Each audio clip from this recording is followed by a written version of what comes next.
ಐದಾರು ನಮ್ಮ ಪಕ್ಷದ ವತಿಯಿಂದ ಚುನಾವಣೆಯ ಗೆಲುವು ಸೋಲಿನ ಬಗ್ಗೆ ಒಂದು ಸಮಿತಿಯನ್ನು ರಚನೆ ಮಾಡಿದೆ. ಆ ಪ್ರಕಾರ ಎಲ್ಲರೂ ಕೂಡ ಆ ಜಿಲ್ಲೆಗಳಿಗೆ ಭೇಟಿ ಕೊಟ್ಟು ರಿಪೋರ್ಟ್ಸನ್ನು ಕೊಡೋಕ್ಕೆ ಸಿದ್ಧ ಮಾಡ್ಕೊಂಡಿದ್ದಾರೆ. ಸೊ ಇವತ್ತು ನಮ್ಮ ಸುದರ್ಶನ್ ಅವರ ನೇತೃತ್ವದ ಒಂದು ಸಮಿತಿ ಹಾಸನ, ಮಂಡ್ಯ, ಕೊಡಗು, ಮೈಸೂರು, ಚಾಮರಾಜನಗರ ಜಿಲ್ಲೆ ಪ್ರವಾಸ ಮಾಡಿ ಅವರೊಂದು ರಿಪೋರ್ಟ್ ಕೊಟ್ಟಿದ್ದಾರೆ. ಅದರ ಸ್ಟಡಿ ಮಾಡ್ತೀರಿ. ಸ್ಟಡಿ ಮಾಡಿ ಎಲ್ಲದೂ ಕೂಡ ರಾಜ್ಯದ ಒಟ್ಟಿಗೆ ಒಂದು ಅಭಿಪ್ರಾಯ ಸ್ಟಡಿ ಮಾಡಿ ಅವರು ಅಭಿಪ್ರಾಯಗಳನ್ನ ಆಮೇಲೆ ನಿಮ್ಮ ಹತ್ರ ಏನು ಹೇಳಿದ್ದಾರೆ ಅವ್ರದ್ದು ರೆಕಮೆಂಡೇಷನ್ಸ್ ಏನಿದೆ ಅಂತೇಳಿ ತಮಗೆ ನಾನು ತಿಳಿಸ್ತೇನೆ. ಎಲ್ಲ ಒಟ್ಟಿಗೆ ನಾನು ಒಂದೊಂದೇ ಭಾಗ ಮಾಡೋಕ್ಕಾಗಲ್ಲ.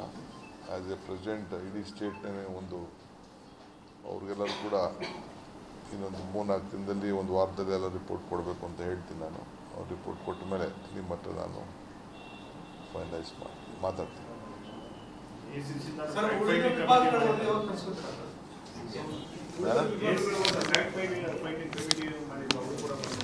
ಅವ್ರು ಬಂದು ಅವ್ರು ಬರೀ ಸ್ಟೇಟ್ ಹೆಡ್ ಕ್ವಾರ್ಟರ್ಸ್ ಬಂದು ಹೋಗಿದ್ರು.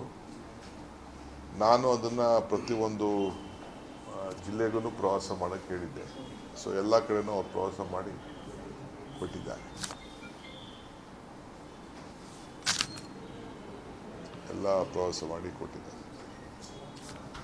ಸೊ ಎಲ್ಲ ಬರಲಿ. ನಾನು ಎಲ್ಲರಿಗೂ ರಿಕ್ವೆಸ್ಟ್ ಮಾಡ್ತೀನಿ ಜಲ್ದಿ ತಂದುಕೊಡಿ ಅಂತ.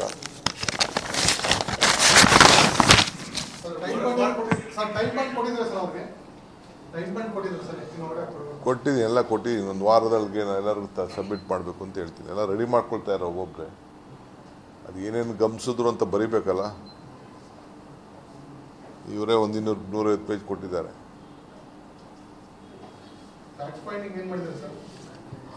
ಇದು ಓದಿಲ್ಲ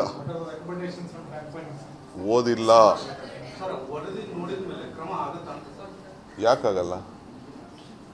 ಕ್ರಮ ಅಂದರೆ ನೋಡ್ರಿ, ಕೆಲವು ಗೈಡ್ ಮಾಡ್ತಾರೆ, ಈ ರೀತಿ ಪಕ್ಷದಲ್ಲಿ ಕೆಲಸ ಮಾಡಬೇಕು ಅಂತ ಹೇಳ್ತಾರೆ, ಅಬ್ಸರ್ವೇಷನ್ ಹೇಳ್ತಾರೆ. ಈಗ ನಾನು ಜಸ್ಟ್ ಒಂದು 5 ನಿಮಿಷ ಹೊತ್ತು ಮಾತಾಡ್ತಿದ್ದೆ.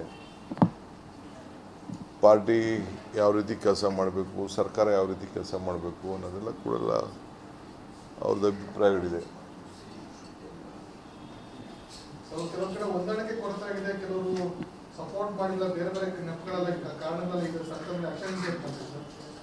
ನನಗೆ ಯಾರು ಆ ಥರ ಇನ್ನೇನು ಕೊಟ್ಟಿಲ್ಲ. ಬಂದಮೇಲೆ ನಿಮ್ಗೆ ತಿಳಿಸ್ತೀನಿ. Thank you. ನನಗೆ ಗೊತ್ತಿಲ್ಲಪ್ಪ. ನಿಮ್ಗೇನೋ ಗೊತ್ತಿದ್ದರೆ ನೀವು ಹೇಳಿ ತಿಳಿಸ್ಕೊಡಿ. ಸರ್ಕಾರ ಬಂದು 1.5 ವರ್ಷ ಆಯ್ತು. ಕಾರ್ಯಕರ್ತರಿಗೆ ಕೂಡ ಅಧಿಕಾರ ಸಿಕ್ಕಿಲ್ಲ ಅಂತ ಲೋಕಲ್ ಬಾಡೀಸ್ ಫೈನಲ್ ಮಾಡ್ತಾ ಇದ್ದಾರೆ. ನಾವು ಕಮಿಟಿ ಮುಂದೆ ಬರಲಿ, MLAs ಹತ್ರೆಲ್ಲ ಮಾತಾಡಲಿ ಅಂತ ಹೇಳಿದ್ದೀವಿ. ತಮಗೂ ಕೊಟ್ಟಿದ್ದಾರೆ ಅವರೆಲ್ಲ.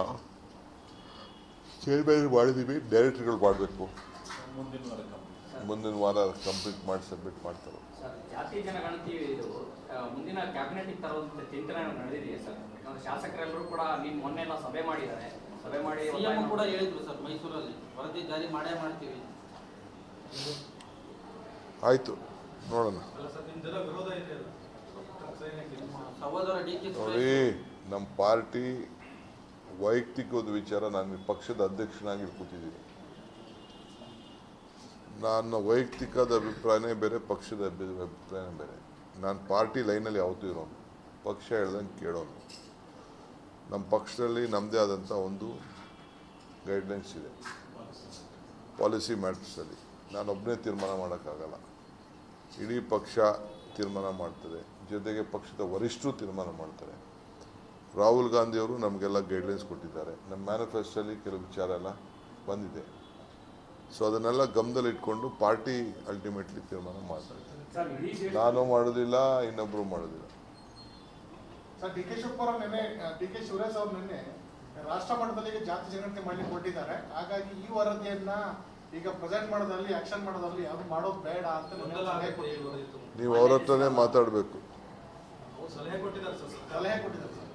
ನೀವು ಸರ್ಕಾರದ ಭಾಗ ಆಗಿರೋದ್ರಿಂದ ಜನಗಣತಿ ಆದ್ರೆ ಜಾತಿ ಗಣತಿಗೆ ಮಾನ್ಯತೆ ಸಿಗಲ್ಲ, ಹಾಗಾಗಿ ಕಾಯ್ಬೇಕು ಅಂತ ಹೇಳಿ. ನಾನು ಪೇಪರ್ ನೋಡಿಲ್ಲ, ಅವ್ರ ವಿಚಾರ ಗೊತ್ತಿಲ್ಲ, ನನಗೆ ತಿಳ್ಕೊಳ್ತೀನಿ. ಸಿಎಂ ಇವತ್ತು ಸರ್ ರಾಯಚೂರಲ್ಲಿ ಹೇಳಿದ್ದಾರೆ, ನೆಕ್ಸ್ಟ್ ಕ್ಯಾಬಿನೆಟ್ ತರಲಿಕ್ಕೆ ಹೇಳಿದ್ರೆ ಮಹದೇವಪ್ಪನ ಸೂಚನೆ ಕೊಟ್ಟಿದ್ದಾರೆ. ಕ್ಯಾಬಿನೆಟ್ ಸಭೆಯಲ್ಲಿ ವರದಿ ಮಂಡಿಸಲಿಕ್ಕೆ ಹೇಳಿದ್ದೇವೆ ಅಂತ ಹೇಳಿದ್ದಾರೆ. ಅವ್ರಿಗೆ ಸೂಚನೆ ಕೊಟ್ಟಿರೋದು ನನಗೆ ಗೊತ್ತಿಲ್ಲ. ಕ್ಯಾಬಿನೆಟ್ ಬಂದಾಗ ನನಗೆ ಗೊತ್ತಾಗ್ತದೆ. ಅದಾದಮೇಲೆ ಕ್ಯಾಬಿನೆಟ್ ಅವ್ರು ಚರ್ಚೆ ಮಾಡ್ತಾರೆ. Thank you. ಅಧ್ಯಕ್ಷರಾಗಿ DCM ಆಗಿ ಕೇಳ್ತೀವಿ ಸರ್. ಅದಕ್ಕೆ ನಿಮ್ಮ ಒಪ್ಪಿಗೆ ಇದೆಯಾ ಅಂತ ಸರ್ ಪಕ್ಷದ ವತಿಯಿಂದ ಸರ್? ಪಾರ್ಟಿಲಿ ಚರ್ಚೆ ಮಾಡ್ತೀವಿ ಅಂತ ಹೇಳ್ತಾ ಇದೀವಲ್ರಿ. ಈಗಾಗಲೇ ಮಲ್ಲಿಕಾರ್ಜುನ ಖರ್ಗೆ ಅವರು, ರಾಹುಲ್ ಗಾಂಧಿ ಅವರು ಜಾತಿ ಜನಗಣತಿ ಪರವಾಗಿದ್ದಾರೆ. ಹಾಗಾಗಿ ತಮ್ಮ ಗಮನಕ್ಕೆ ಬಂದಿರ್ತದೆ, ತಾವು ಅದ್ರ ಬಗ್ಗೆ ಮಾಹಿತಿ ಮ್ಯಾನಿಫೆಸ್ಟೋ ಇದೆ ಅಂತ ಹೇಳ್ತಾ ಇದೀವಿ. ನೀನು ಬರೀ ಮಲ್ಲಿಕಾರ್ಜುನ ಖರ್ಗೆ ಸಾಹೇಬರು, ರಾಹುಲ್ ಗಾಂಧಿ ಸಾಹೇಬ್ರದ್ದು ಪ್ರಣಾಳಿಕೆಯಲ್ಲಿ ಏನೇನು ಇದೆ ಅದನ್ನೆಲ್ಲ ನಾವು ಅಳವಡಿಸ್ತೀವಿ ಅಂತ ಹೇಳ್ತಾ ಇದ್ದೀವಿ. ಸಂಪುಟ ಸರ್, ಸಭೆ ಕೆಲವು ಮುಂದೆ ನಾಯಕರು ಏನಾದ್ರು ಡೈಲಿ ಚರ್ಚೆ ಹೋಗ್ತಾ ಮಾಡಿದ್ರೆ ಇದ್ದಾರೆ. ಸರ್ ಪಕ್ಷದ ವೇದಿಕೆ ಸಿಎಂ ಬದಲಾವಣೆ ವಿಚಾರವಾಗಿ ಮತ್ತೆ ಚರ್ಚೆಗಳು ನಡೀತಾ ಇದೆ. ಯಾವ ಬದಲಾವಣೆನಿಲ್ಲ, ಯಾವ ಚರ್ಚೆನೂ ಇಲ್ಲ. ನೋಡಿ, ಅಲ್ಲ ಸರ್, ಬೆಂಗಳೂರಿಗೆ ಬರ್ತಾರೆ, ಡೆಲ್ಲಿಗೆ ಬರ್ತಾರೆ, ನಾನು ಬಂದು ಕೆಲವು MLA ಭೇಟಿ ಮಾಡ್ತಾರೆ, ಕಾರ್ಯಕರ್ತರು ಭೇಟಿ ಮಾಡ್ತಾರೆ, ಡೆಲ್ಲಿಗೆ ಹೋಗ್ತಾರೆ, ಕಾರ್ಯಕರ್ತರು ಭೇಟಿ ಮಾಡ್ತಾರೆ, ನಮ್ಮವ್ರ ಅಧ್ಯಕ್ಷರಿದ್ದಾರೆ ಅಂತ ಭೇಟಿ ಮಾಡ್ತಾರೆ. ತಪ್ಪೇನಿದೆ? ನಡೀರಿ, ನೀವು ಹೋಗಿ ಭೇಟಿ ಮಾಡಿ. 5 ವರ್ಷ ಸಿದ್ದರಾಮಯ್ಯ ಇರ್ತಾರೆ ಅಂತ ಸರ್. Thank you. ನಮಸ್ಕಾರ.